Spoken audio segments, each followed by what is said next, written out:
So welcome everybody to that session. It's a little odd to stand here on that white podium. So if you don't mind, I will just get closer to you and stand in front of you, as we still have a few seats left. But let's get started and honor the ones who are on time and to discuss about how we are able to transform industry. And not alone, but together, and to do it now. And this will be basically the main message already at the beginning, what we are about to talk about. Is that with the audio good, or do you have some kind of echo? Okay, it's good for you, then it will work. So let's get started. So in the situation we are currently in, you can feel like that person standing in front of all that kind of screens and information and getting all that kinds of trends and challenges being thrown at you, being it, okay, you need to act more sustainable, you need to have basically higher transparency across your value chain. Oh, have you thought about your workforce transformation yet? That it's actually, there's a lot of people going to retirement in the next couple of years, and there's not so much people coming back into the workforce, and actually the people who are coming onto the job market have different expectations. So how do you deal with that? You still have to deal with all that cost efficiency, with all that productivity measures, and then also driving energy efficiency and all these kinds of things. Don't miss about the competition. They will still be there. You also have to deal with that. And then there's all that bunch of new technology coming up. Artificial intelligence, large language models, ChatGPT and the likes, and so on and so forth. All of that, all at once, everywhere. There was even some kind of a movie which is somehow with that title, so I'm not sure if I got it that way. But maybe you feel like being in a multiverse of, okay, that's all happening all at once, all together. And it could be overwhelming. And if that's not overwhelming enough, it all gets more speedy. And we had seen it in one of the keynote talks where there was this statement that the world will never be as slow as today and always increasingly faster. So speed and adaptability will be the key drivers to continuing success. You need to adapt. You need to adapt to all these common challenges which are continuously being thrown at you, and you need to become continuously faster. If you're standing still, you are almost falling back and you're moving backwards. There's a very simple answer to it. Just get transformed in a digital and sustainable manner. That's it. So if you say, okay, if I want to master all these challenges, I'm a digital transformed corporation company and I'm acting more sustainably transformed, then it's all good. The downside of it, it's not that easy. The positive aspect is we can work with that. So if we want to transform ourselves, where do we want to go to? So if we need to have some kind of a North Star which somehow attracts you and attracts also all your employees to master that transformation. And if we talk about industrial operations transformation, and some of you who have been here last year maybe remember that kind of picture. This is a debate of how one customer expressed their operations to look like in about 10 years from now. And you see it very sustainable in the top line, very specifically biodegradable products, which are not that common as whatever products they use today. It's grown on the field, it's continuously changing, you need to adapt, you need to continuously adapt your production lines. It needs to be way more flexible, you need to track and trace it from a sustainability perspective, but also from a product perspective, all the way down to the end consumer of that product, which has additional challenges, and maybe there are additional steps within the value chain, even different kinds of company where these data needs to be exchanged. Or another example of a more pharmaceutical company to say, okay, their dream is to know all of you better than you know yourself, and they know you exactly when you need that drug, that medicine, which is especially produced for you. Taking a blood sample and then producing a medicine. That example is so easy to understand that this is really lot size 1 production. That's personalized production.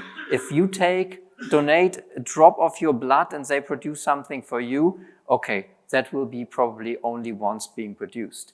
That has another challenges for the operations. It's important to understand where would you like to drive to? How would you like to be transformed to master all these challenges being provided to you? And we have these dreams, and also in all these dreams of the customers, there came very clearly that we need to have some kind of a digital overlay, like a digital or virtual world combined with the real world. And the anecdote story is that over 15 years ago, when I joined Siemens, I joined for the reason that, okay, they have these strong foothold in industrial software just after an acquisition of UGS, and they have this strong domain of industrial automation. So bringing hardware, software, virtual, real world together as a simulation guy myself, that was so fascinating. I said, okay, I should join that company. I'm standing here over 15 years later, still working for Siemens, because now that's our strategy as the overall Siemens company. We combine the real and virtual world like no others. I said, that's maybe quite a decent move. That's the reason why I joined company is meanwhile the strategy of the company. So that's why I'm still here and giving that talk to you. And I was mentioning digital and sustainable transformation is quite in essence to master that. And that it's not just an easy walk to just say, okay, wake up in the morning, let's get digital transformed, and at noon you're done. So it's a process, and it needs a partnership, and it needs support.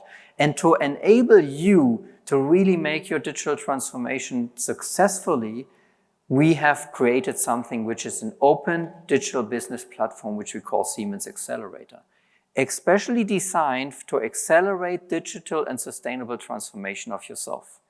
And it comes with 3 different pillars.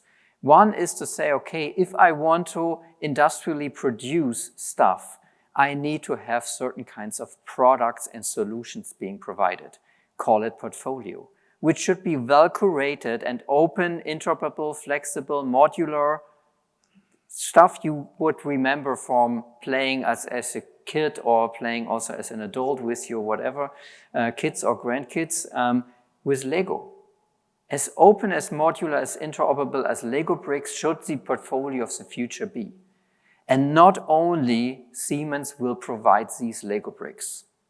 This is a fundamental change in the promise and how the approach, how we go to the market. It's also about an ecosystem of partners.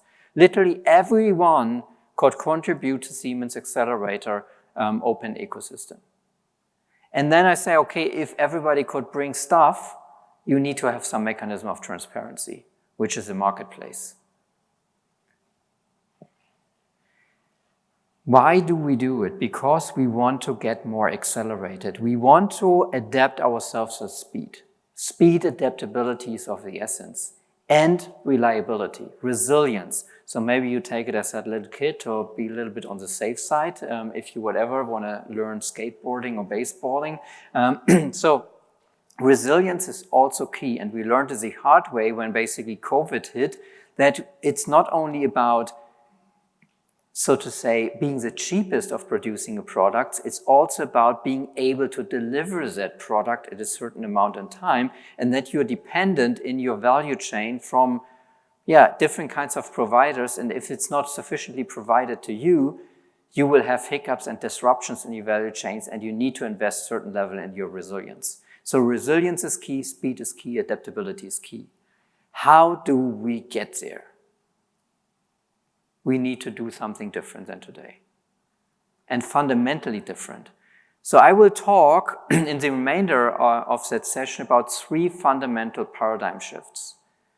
One is where we also change the way we operate as Siemens from technology-driven to more customer-driven innovation. Then I want to talk about these siloed approach, like the IT guys, the OT guys, and, oh, we rather don't talk to each other, to, oh, we need to talk to each other because we need to converge and we need to have an integrated IT-OT approach. And then the topic we all talk about, AI. And it's really about the general purpose AI to really moving it towards industrial grade AI. And I will explain what I mean by industrial grade AI in that session. So for me, it's really, think about it, we need to fundamentally transform ourselves on 3 different paradigms. If we look at the first session, which is, or first dimension, which is from technology driven to customer driven. And there we created, meanwhile, and you have seen some initial ideas when we started that transformation ourselves to move basically towards the future of industrial operations. We said, okay, we have an idea how the future of industrial operations looks like and what portfolio we are about to provide, but what do actually our customers expect their operations to look like? So we should talk to them. And then we started this visioning approach, so co-visioning, gathering all the results in visuals, which also emotionally get the North Star of that particular customer across. And that gives you a fundamentally different basis for any kind of discussion you want to have to master that transformation. So if you don't know where to go, it could be fun to just go for the sake of going, but you might never reach that particular goal. And even if you have the North Star, you will never reach that North Star, but at least you have some orientation where you want to go. And if you need to give orientation to a larger crowd in the organization that they follow your transformation, you better start with co-visioning the future, and then as the next step, being brutally honest where you are today. And then you have both sides. You know where you want to go, you know where you are today. Okay, let's design the path, and then be pragmatic in the execution to just get started. Because it's also about starting to walk now. So that's what meanwhile is called Siemens Accelerator Enterprise Transformation Framework, which is offered to our customers who want to really holistically look at their enterprise transformation. Now let's go and break up the silos between IT and OT and look into that combined IT-OT world. IT-OT, IT more on the top level floor, basically enterprise layer, OT, the operational technology on all your factories, plants, shop floors, and so on and so forth. We are real humans. We stay real humans. That's one of my hypotheses. We want to produce real or consume real products. It wouldn't be that much appealing sitting you all on a virtual chair and giving you just virtual drinks. So maybe for a certain time, but not on basically a longer kind of duration. So that needs to be produced. So my fundamental assumption is there will be industrial operations also in future. You need to have real assets. You need to have real production sites. You have equipment, assets, which you need to manage. And that you probably will need to manage differently than today. The next level is, okay, if I run in industrial operations, I want to have that rock solid cyber secure. That's what we need to risk and also consider. Control, like the heartbeat of that operations, also needs to be considered, but maybe changes the fashion or the way it's being basically provided to the consumers of control. And then we need to talk about integration, which is in particular for me data integration on 2 layers. One is a vertical layer that from the shop floor to the top floor, data is flowing both ways, but also horizontally across company borders that I can actually have the value chain transparency. And if I have done that, I can talk about data and industrial grade AI, which will follow. Nowadays, people start usually in saying, okay, what can I do with AI? I say, okay, not much if you don't have access to a shop floor. So let's get access to the shop floor if we want to manage assets differently than today. Think about an IT-like asset management for your OT devices. Not running around and identifying and visiting all these assets, doing that remotely, doing it with the IT-like paradigms. Always knowing where your assets are on which version. You discover them, you identify them, and you will be able to act on them accordingly.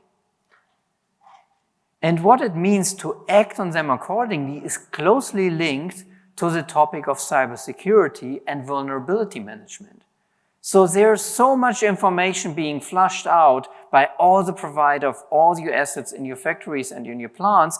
To follow up on all of them, that's quite tedious and hard job. First thing is usually, I need to, there's a patch for that particular device available. Do I have that device? If yes, is that on that version? Is it effective? Okay. Is it basically, where does it sit? Do I need to go there? And so on and so forth. So match these vulnerabilities with the assets automatically. And then do a prioritization saying, when do I basically do which kind of asset, and start the engagement with that. So the IT-like asset management paired with, on top, the vulnerability management is a fundamental key for me to enable IT-OT convergence and take it to the next step. Next step, I mentioned data integration, to say, okay, all these variations of different kinds of data islands need somehow to be more or less contextualized, more integrated, also not only from the OT layer, also from the IT layer, to realize, to generate transparency in the first place and then start to optimize. If I have no data integration, how should I work? How should I do it? How should I train my AI? And so on and so forth. And then only look at that from one particular, my individual factory, but also look basically in my fleet of ships, and look then also beyond to my suppliers and to my customers. So data integration is key. And the next step is paradigm shift in automation. From pure hardware-centric, hardware-defined automation concept to, on top, having a software-defined automation concept where you really unleash the power of automation out of a gray box, what I would call it. So it's not longer linked to, I have one particular device of hardware which I need to basically put somewhere to have the compute, to have the control, and so on and so forth. No, it's about no matter where you want to deploy it, being it in the cloud, being it on the edge, being it on a dedicated device, the latency, the speed, the requirements you basically have determine your deployment scenario. But software-defined allows you to scale way more efficient than scaling with hardware pieces upwards and also downwards. So this is also a paradigm shift, opening that up.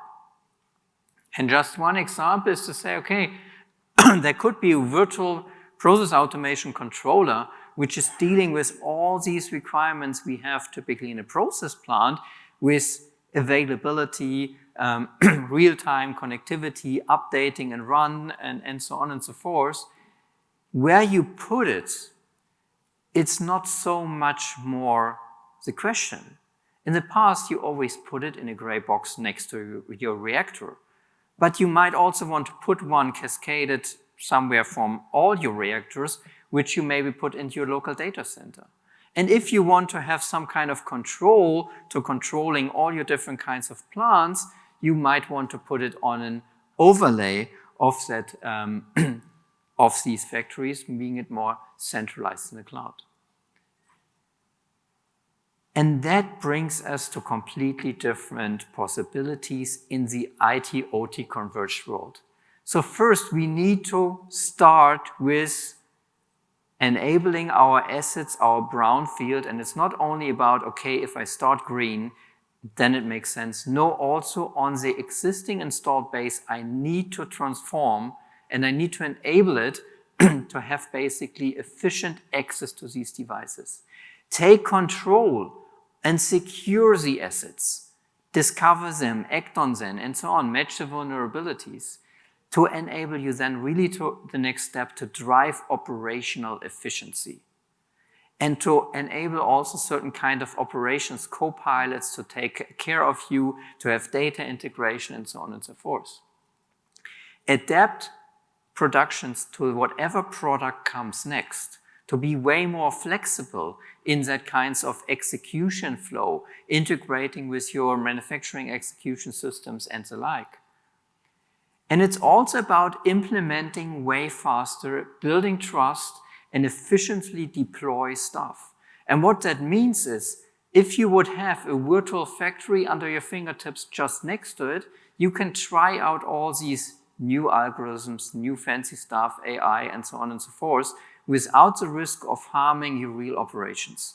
So virtually commission all that stuff before you take it on real operations. And then probably also train your operators and all these kinds of things.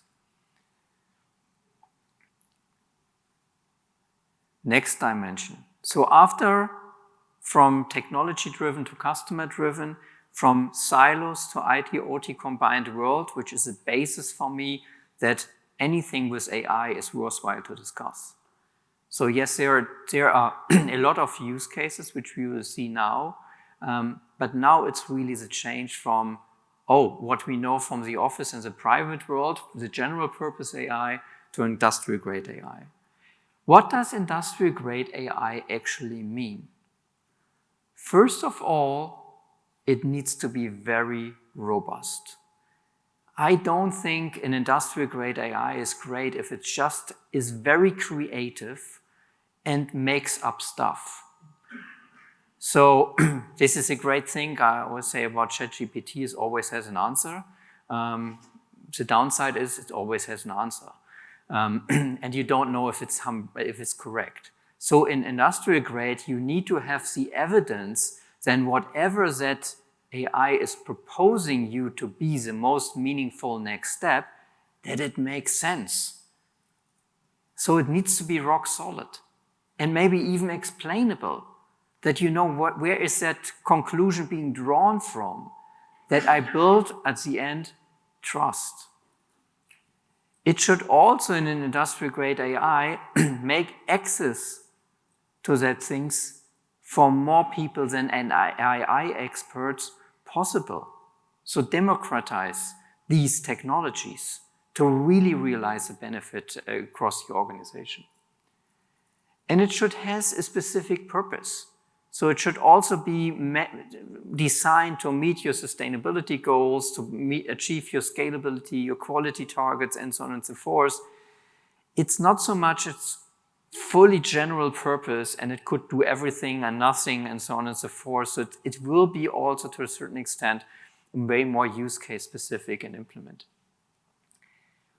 What are the key challenges actually to get to an industrial grade AI? So we need to reduce significantly the effort to create that general purpose AI. And this is some challenges we have is, to generate an AI, I need data. That's what we all learned so far. But that data needs to be shared. With whom do I share it? Whom do I trust? Because I was told the past few years, data is the new gold. What do you with your gold? You put it in your vault. And there it's safe. And you keep it away from everybody who wants to touch it. But nobody told you that data is not gold yet. It needs to run through a transformation process that potentially you can turn your data into gold. But it will never happen if you don't share. And this is a little bit the challenge we are currently in. We need to find ways to share that more efficiently. And it's also scattered. It's sparse data. There's not even so much data available as you could imagine for a general purpose AI to train how a cat looks like. There's a lot of cat pictures in the internet. You can train them on. There's not so much industrial data as cat pictures available. And then it's scattered. So that's also another challenge. And then we have that challenge in the B2C world. We talk about billions of potential customers. We don't have billions of potential customers in terms of these applications in industry. So there will also be a challenge how to unlock that for non-experts. So about how to share trustworthy and maybe keep also your data for yourself, there's one one idea I want to share with you, this federated learning, that it basically data stays to a certain extent where it basically belongs, where it's being owned and trained locally and then provided for the global improvement. Sparse data, you can work also with synthetic data. So basically have simulations model creating that data, which you then use to train in terms of imagery and so on.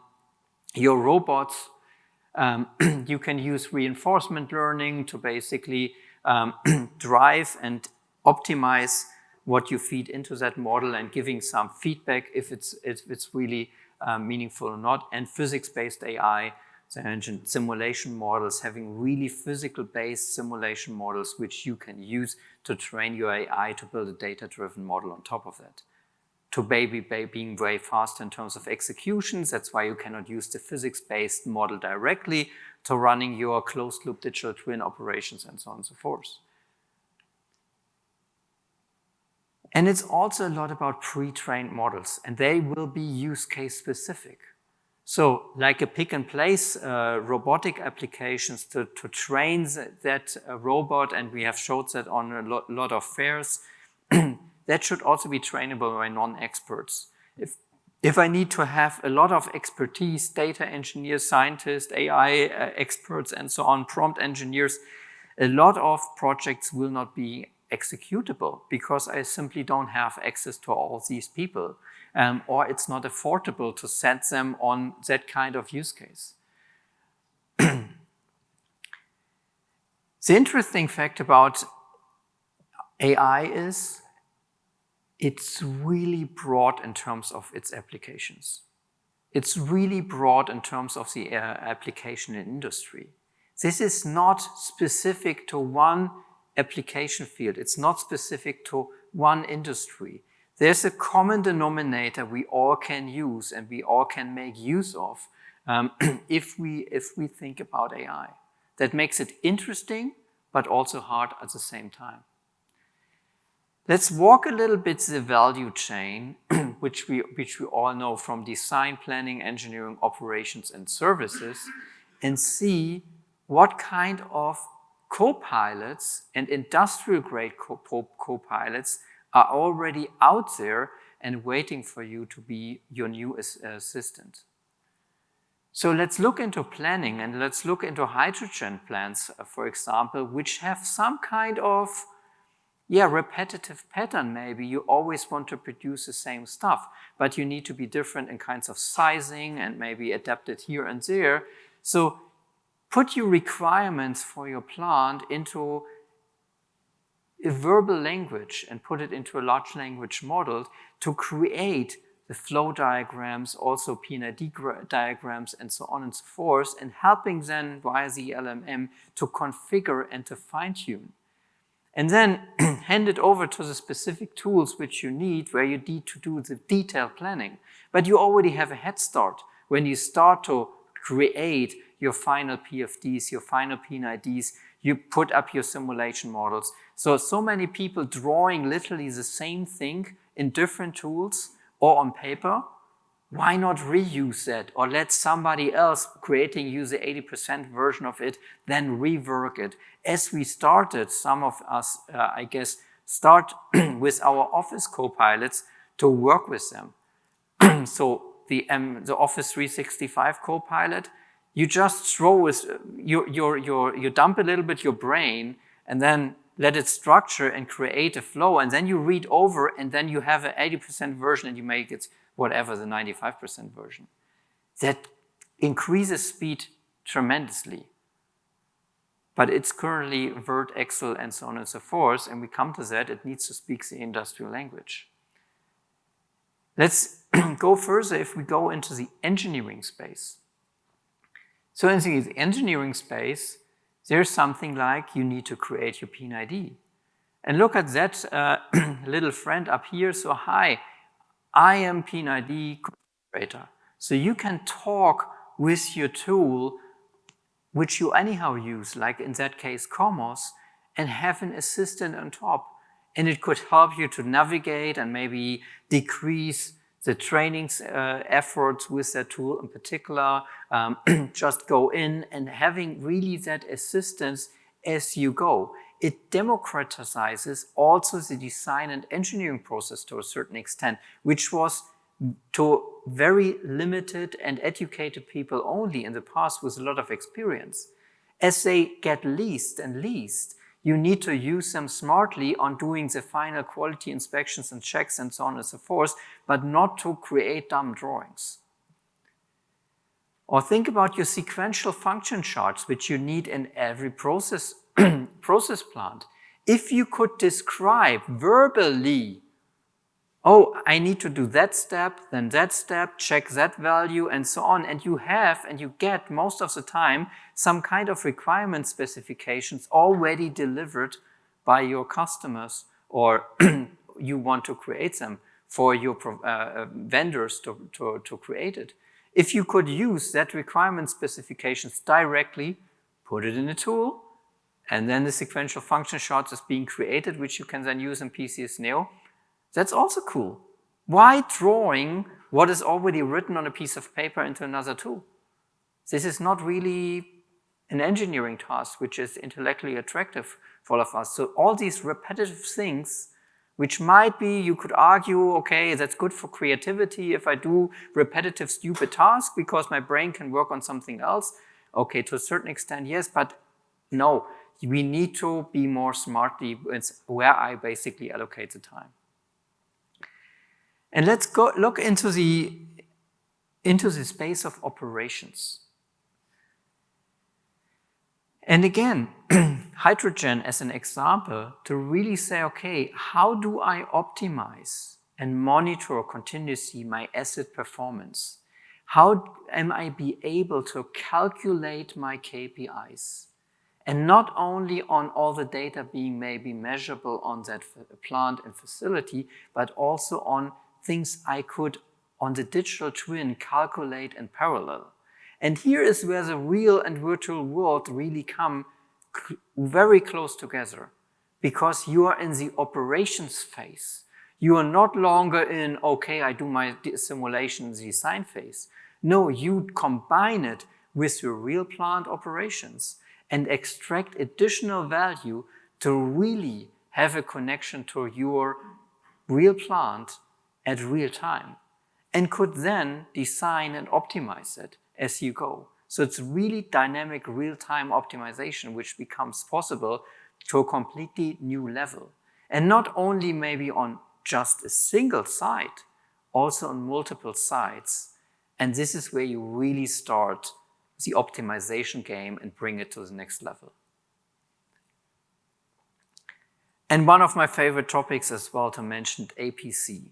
So APC, Advanced Process Control, which also I think many of you are familiar with, for me steps into the next era, based on AI, but combining it with the power of mathematical and equation-oriented models in the background. So there was always be in MPC, model predictive control, you always had a model. But now you can imagine, okay, I was not able to create that model, but yet now you can have AI. It can boost you really to the next level, to autonomous production. And most of the time, if I run my operations and the most efficient state is somehow near to the critical areas of my basically operating envelope, I'm not always want to run on that edge of that envelope, only relying on a few people to maybe observe if it's still in the edge or not. And we have to deal with multi-variable optimization problems. Yes, for sure you would say my operators and the operators will say, I'm the best multi-variable solver because I have the experience and I know how to run that plant more efficiently. But there are enough examples, meanwhile, that if you use AI and these APC technology, you will run more efficiently. And you can learn stuff about your operations which you haven't known before. And as we anyhow have less operators in future available, we need to use that technology to really go into, if you want to go into an autonomous factories, there's no way around having executable digital twins, having advanced process control and the likes being used and utilized by you. Let's go one further. I'm in operations, I'm doing service. My service technicians, they're running around in the field, they need to operate, and there's something which is called easy, where you can have a mobile interface to really interact and having access to what was planned, what is currently happening with that device, and so on and so forth. And there was one specific customer problem that they had media leakages because they were executing some maintenance cycle on whatever kind of device on, on a valve, but it was not ready for maintenance yet. But there was no way to check it and to interrupt very flawlessly by the field operators. With that solution, possible. And this is really also to a certain extent groundbreaking to have these industrial-grade AI in there that it can understand and you can talk relatively natural language with that systems as a service technician. Or optimizing, optimizing and analyzing your operations from a bigger perspective. So really predictive analytics, what kind of control groups running optimal, what needs to have some tuning and so on and so forth to really avoid unplanned downtime. Because this is of the essence. You want to produce at the best and most efficient manner as you ever have produced. And let's talk a little bit more about why do I talk about all these industrial-grade AI? And we have a lot of expertise, 175 plus years of industrial-grade AI expertise. Not really. So we are existing over 175 years, transforming the everyday with the technology we provide. And the technology era we are stepping in is data-driven, autonomous, it's AI-driven, but there is actually a lot of AI experts we having in our company, a lot of patent applications and so on and so forth, and a lot of co-pilots being created. So, and it's really the enabling element if you think, okay, combining real and virtual world, bringing the digital twins really to life and in combination with the real operations. I've talked about Siemens Accelerator and all these bits and pieces that all falls together. And there's one more thing I would like to talk about when we were discussing about all these cat pictures and how do I basically deal with the scarce data. There's another dimension which is important for industrial grade AI. That thing understands my language. And that language is not English or whatever kind of language we are talking verbally. The language of an engineer is usually a drawing. It could be a PIN-ID or could be CAD drawing. It's not so valuable if I can upload a PIN-ID or a CID drawing. I can do it to ChatGPT and say, okay, what is it? And it would maybe say, okay, it looks like an abstract piece of art. And there's some lines and circles and whatever on a piece of paper. Okay, that's interpreting it as a painting, but it's not a painting, it's a drawing. There's a meaning behind these words as being on that slide, on that piece of paper. And that needs to be understandable by an AI. And now imagine that you could really have an AI which is speaking your language, being it CAD, being it PIN-ID, being it simulation, CAE. So if you really can operate with that model on that domain levels, that would really be a game changer. What we need for that, we need to have a certain foundation model on top of what is there as a general purpose AI that's already decent, that speaks English or whatever language you want to talk with. That's already available. I don't need to train there, and we also don't want to go there, to be very honest, as Siemens. But to have that layer that we speak the engineering domain, that foundation model we are very valuable to provide because we have all these tools speaking that languages already, and all that customers speaking that languages. There we need to collaborate. And there it only works together because we have this scarce data problem. And everybody is hiding their data. But if I don't have that foundation model, your data is not gold, it's just data. But if you would have a foundation model, which you maybe even contributed to with providing parts of your data to get it trained, then you have a transformation engine to turn your data into gold. And that will be specifically to you. So you can be part of it today. And it's not longer a dream. So I started with customer dreams where they want to be in a few years from now. It's really, we can do the future of industrial operations to a very high level already starting today.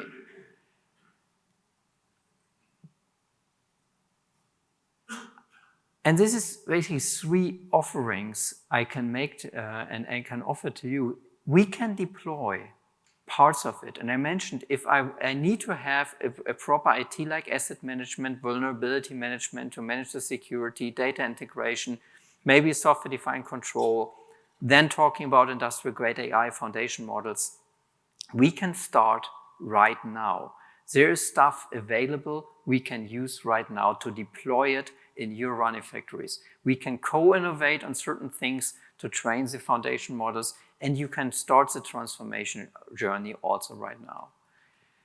And there's one last question I have for you. What is the most important moment in your life? Now it's getting philosophical. We can debate longer for it, but the short answer is now. Yesterday is yesterday, you cannot change it. Tomorrow, yeah, you can change it only in the now. And now, in the power of now, you have all the power to decide if you want to take the steps, the first step to become a sustainable and digitally transformed enterprise. And if you want to do it now, you can scan, you can connect with my digital twin and so on, and I will hang around for a while and we can also have a bunch of questions, but we think almost at the end of the time. Thank you very much.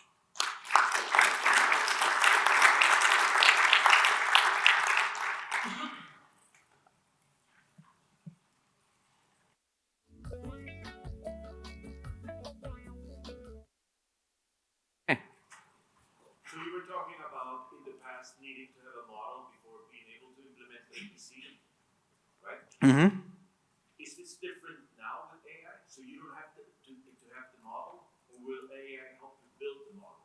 AI can help to build the model, but it's also an AI-based model which you can use.